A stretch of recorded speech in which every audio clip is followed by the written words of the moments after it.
कल में जो तो भाई हम देखने वाले हैं एमआईएस के अंदर एक मोस्ट इम्पोर्टेंट टॉपिक जो कि है major models used for MIS. ठीक है, तो ये टॉपिक आपके एग्जाम पॉइंट ऑफ व्यू से बहुत ज्यादा इंपॉर्टेंट है, तो वीडियो को पूरा देखना, चैनल को सब्सक्राइब कर लेना। नाउ फर्स्ट पॉइंट है cost benefit analysis model, compare total cost with benefit.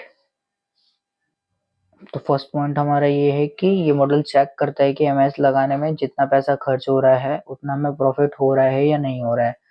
Like आपने 1 लाख रुपए खर्च किए हैं अपना पूरा एमआईएस सेटअप करने के लिए और आपको 2 लाख रुपए का फायदा ना हो, तो फिर एमआईएस लगाने का फायदा ही क्या होगा।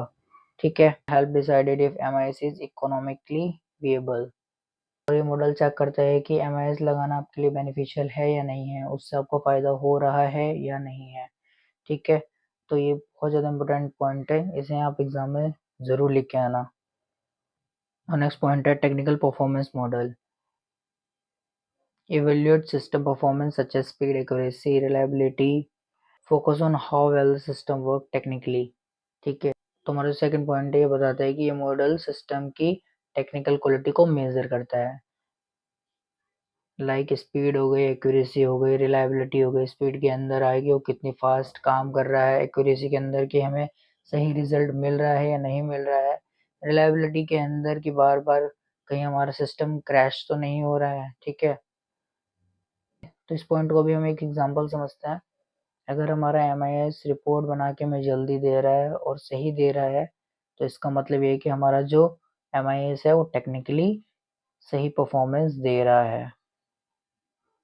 नाउ नेक्स्ट पॉइंट है user satisfaction model, measure how satisfied user are with the MIS based on ease to use, interface quality, out often collected through surveys और feedback।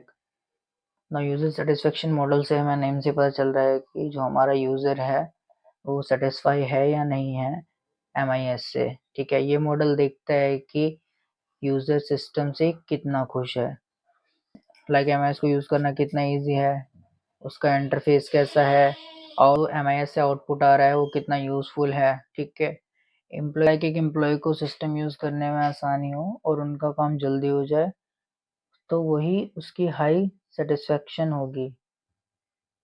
Now next point, information quality model, check quality of information produced, accuracy, timeliness, relevance, completeness,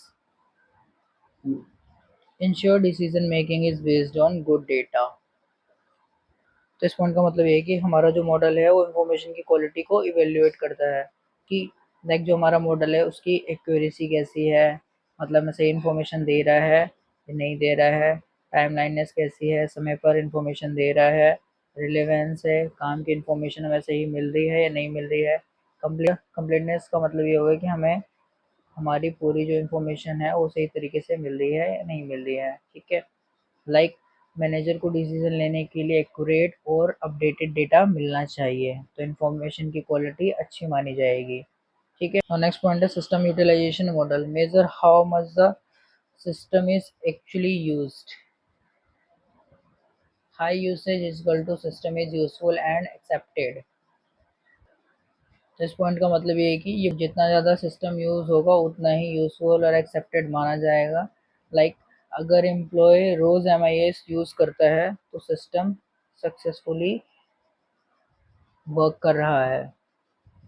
Now last point है organizational impact model, evaluates MIS impact on organization, productivity improvement, decision making quality, cost reduction, focus on overall business performance। Organizational impact model का मतलब ये है कि ये model organization पर MIS के overall impact को मेजर करता है।